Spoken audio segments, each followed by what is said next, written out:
अस्सलाम वालेकुम स्टूडेंट्स, कैसे हैं आप सब? खैरियत से हैं? तो जैसे आपको पता है कि हमारा ऑनलाइन लेक्चर्स का एक सिलसिला शुरू हुआ है, जिसमें हमारा आज सेकंड लेक्चर है। कल हमने इस लेक्चर को स्टार्ट किया था इस चैप्टर के स्टार्ट से, केमिकल रिएक्शंस जिसका नेम था, उसमें हमने उसका इंट्रोडक्शन पढ़ा था कि केमिकल रिएक्शंस क्या क्या होते हैं, क्या क्या हो सकते हैं, रिएक्टेंट्स क्या होता है, प्रोडक्ट्स क्या होते हैं। ठीक है, आज हमने पढ़ना है एप्लीकेशंस ऑफ केमिकल रिएक्शंस कि केमिकल रिएक्शंस की क्या क्या एप्लीकेशंस हैं, किस किस प्रोसेस में हम यूज़ करते हैं केमिकल रिएक्शंस को। ठीक है, अब इसमें है एप्लीकेशंस ऑफ केमिकल रिएक्शन में burning, respiration and photosynthesis. Burning होता है कोई भी चीज़ का जलाना, रेस्पिरेशन जो हम सांस लेते हैं, एंड फोटोसिंथेसिस क्या होता है जो पौधे अपनी खुराक बनाते हैं सनलाइट में। ये सारे प्रोसेसेस क्या हैं? Examples of chemical reactions. ये सारे केमिकल रिएक्शंस की एग्जांपल्स हैं which take place everywhere in our environment, जो हमारे सराउंडिंग में, हमारे माहौल में हर जगह हो रहे हैं। ये तीन प्रोसेस क्या है हमारे डेली रूटीन में हो रहे हैं, हर जगह हो रहे हैं। फ्यूल, नेचुरल गैस या पेट्रोलियम।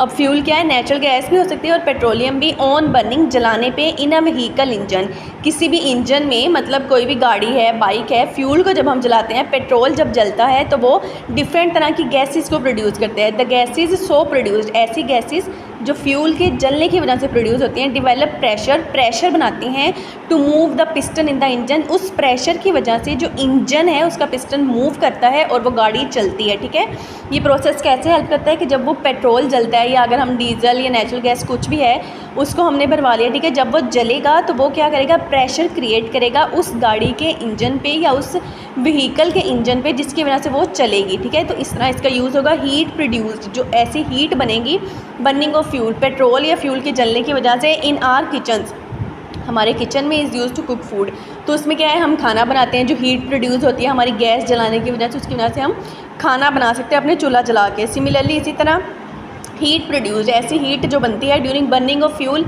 बर्निंग ऑफ फ्यूल की वजह से इन इंडस्ट्रीज़, सनतों में इस्तेमाल की जाती है to produce steam from water, के पानी से स्टीम क्या होती है? भाप बनाई जा सके। इंडस्ट्रीज़ में, सनतों में इस तरह इस्तेमाल होती है। ड्यूरिंग फोटोसिंथेसिस, अब फोटोसिंथेसिस में कैसे केमिकल रिएक्शंस होते हैं? प्लांट्स में कार्बन डाइऑक्साइड होता है एंड वाटर और पानी रिएक्ट करते हैं एक दूसरे के साथ और क्या बना देते हैं? ग्लूकोज, एक नया product. This reaction take place, ये रिएक्शन कहाँ से होता है?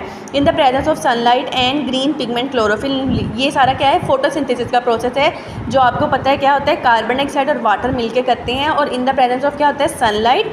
और क्लोरोफिल क्या है? एक ग्रीन पिगमेंट है जो लीव्स के अंदर होता है। ठीक है, उसकी वजह से वो अपनी खुराक को कर सकते हैं। अब इसमें हमने इक्वेशन देखनी है, तो उन्होंने 6 मॉलिक्यूल हमने ले लिए हैं कार्बन डाइऑक्साइड के, साथ ही 6 मॉलिक्यूल्स हमने ले लिए वाटर के। जब हमने दोनों को रिएक्शन करवाया तो क्या बन गया? ग्लूकोज C6H12O6 प्लस 6 क्या बन गए? ऑक्सीजन के मॉलिक्यूल्स।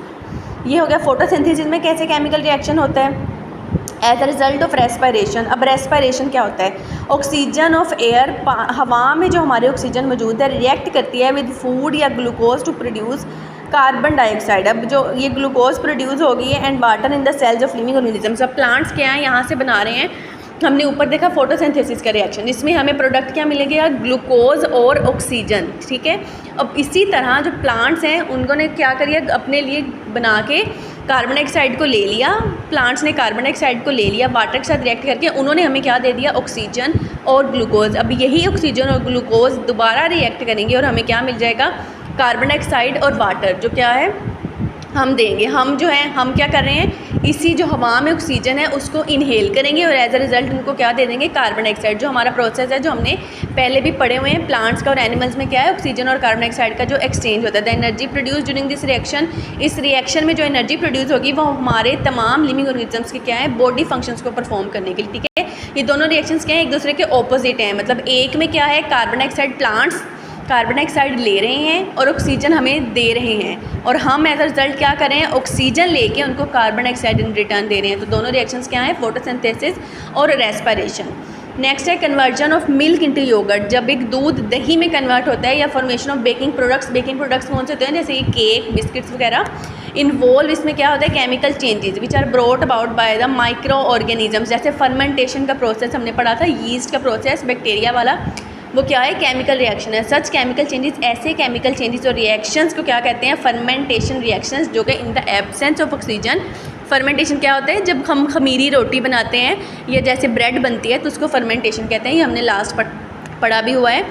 अब आगे हमारी 2 एक्टिविटीज़ हैं, ठीक है। पहली एक्टिविटी में उन्होंने क्या किया, एक आपने चाइना डिश ले लेनी है। चाइना डिश क्या है, ये जो बाउल जिसको आप देख रहे हैं बाउल्स है वो चाइना डिश है। बर्नर जिससे आग चल रही है। ट्राईपोड स्टैंड, ये जो 3 टांगों वाला स्टैंड है जिसके ऊपर वो डिश रखी गई है। वायर गॉज क्या है, ये जो बाउल के नीचे आपको नज़र आ रहा होगा ये वायर्स हैं, ये वायर गॉज है। इसके अंदर हमने क्या डाला है, बाउल के अंदर ये चाइना डिश के अंदर हमने क्या डाला है, सल्फ़र पाउडर और आयरन टर्निंग्स, 2 चीज़ें हमने डाल दी, ठीक है। Take a few iron turnings and small amount of sulphur powder in a china dish. एक चाइना डिश में हमने सल्फ़र पाउडर भी ले लिया और आयरन लोहे की छोटी छोटी टर्निंग्स भी ले ली हैं। Heat the contents of China dish for a few minutes, और इस तरह उनको अरेंज करके हमने बर्नर जला दिया, इनको हीट किया। Stop heating and observe the content in China dish, थोड़ी देर हीट करने के बाद हमने बंद कर दिया और हमने ऑब्जर्व किया कि अब हमारे पास चाइना डिश में क्या है। अब चाइना डिश में हमने क्या क्या डाला था, आयरन Fe से रिप्रेजेंट करते हैं और सल्फ़र डाला था हमने, और दोनों ने रिएक्शन करके हमें हीट करने के बाद क्या दे दिया, आयरन सल्फाइड, जो कि एक न्यू प्रोडक्ट बन गया, ठीक है। ये रिएक्टेंट्स कौन से थे, आयरन और सल्फ़र। एज अ रिज़ल्ट हमें क्या मिल गया, आयरन सल्फाइड। अब हमने इससे क्या देखा कि iron reacts with sulphur on heating, दोनों ने रिएक्शन दिया। The result of this reaction is the formation of black mass of iron sulphide. मतलब चाइना डिश में हमने जो आयरन और सल्फर डाले थे उन दोनों ने कंबाइन होकर हमें क्या दे दिया, आयरन सल्फाइड। अब नेक्स्ट हमारी एक्टिविटी है, उसमें हमने क्या करना है, टेस्ट ट्यूब ले लेनी है, एक आयरन नेल्स और वाटर। इसमें सिर्फ 3 चीज़ें लेनी है। टेस्ट ट्यूब है, उसमें आयरन नेल्स क्या आते हैं, जो कील होते हैं छोटे छोटे, वो डाल देने और पानी डाल देने। Take some iron nails in the test tube, iron nails को टेस्ट ट्यूब में डाल देना है। उसमें हमने क्या किया, add a little water in the test tube, उसके अंदर पानी डाल देना है। In such a way that iron nails are not fully deep, मतलब इतना पानी नहीं डालना कि वो कील सारे डूब जाएँ, उनका थोड़ा थोड़ा हिस्सा बाहर रह जाए। Leave the nails in test tube partially dipped in water, अब इन कीलों को उसी पानी में छोड़ देना है थोड़ी देर के लिए। ऑब्जर्व नेल्स आफ्टर 2 डेज़, 2 दिन के बाद आपने देखना है और ऑब्जर्व करना है कि क्या चेंज आई। इस एक्टिविटी से हमने क्या लर्न किया कि आयरन हमने यूज़ किया था, इसमें reacts with oxygen of air, क्योंकि हवा में ऑक्सीजन है, उस ऑक्सीजन के साथ रिएक्ट करके आयरन ऑक्साइड बना देगा। This is called rusting of iron, इसको हम क्या कहते हैं, लोहे को जंग लग जाना कहते हैं। It take place in the presence of moisture, moisture क्या है, वहाँ पानी भी था, हवा में ऑक्सीजन भी थी, मॉइस्चर भी था, इसकी वजह से क्या हुआ है, आयरन ने ऑक्सीजन के साथ रिएक्ट करके हमें दे दिया आयरन ऑक्साइड। 4 आयरन के मॉलिक्यूल्स जो सॉलिड फॉर्म में हमारे पास, 3 ऑक्सीजन के मॉलिक्यूल जो गैस हमारे पास इन्वायरमेंट में मौजूद थी उसने रिएक्शन किया और हमें क्या मिल गया, आयरन ऑक्साइड मिल गया, ठीक है, जिसको हम कहते हैं जंग लग जाना, ये वो मिल गया, ठीक है। होमवर्क में आपने एक्टिविटी करके लानी है, एक्टिविटी नंबर 6.2, ये एक्टिविटी भी करनी है आपने, इसकी डायग्राम भी बनानी है, इसका प्रोसीजर अपरेटस ये सारा कुछ लिखना है ये वाली एक्टिविटी का, ठीक है। तो आज हमने क्या देखा है कि हमारी जनरल प्रोसेसेस कौन कौन से हैं, रेस्पिरेशन है, फोटोसिंथेसिस है, किसी भी हम फ्यूल को बर्न करते हैं वो कैसे इस्तेमाल होता है, ये सारे हमारे क्या है, केमिकल चेंजेस हैं कि एक चीज़ बर्न होकर दूसरी हमें एज अ प्रोडक्ट मिल रही है, ठीक है। तो ये हमारे केमिकल चेंजेस है। इसी तरह आपने अपने इन्वायरमेंट में डिफरेंट केमिकल रिएक्शंस अपने आसपास देखने हैं जो हमारे डेली रूटीन में हो रहे हैं कि वो कौन कौन से हैं, उसमें हम कौन सी ऐसी 2 चीज़ें हो, कोई भी होगा उससे कोई ऐसी चीज़ होगी जो फर्दर प्रोडक्ट बन रहा है वो हमारे किसी यूज़ का होगा या वो एक ऐसा नया प्रोडक्ट बन जाएगा जिसको हम एक सेपरेटली देख सकते हैं, ठीक है। आज के लिए इतना ही है, आपने ये देख लेना है, अच्छे से इसको कर लेना है और होमवर्क भी आपने कर लेना है। फ़ी अमानिल्लाह।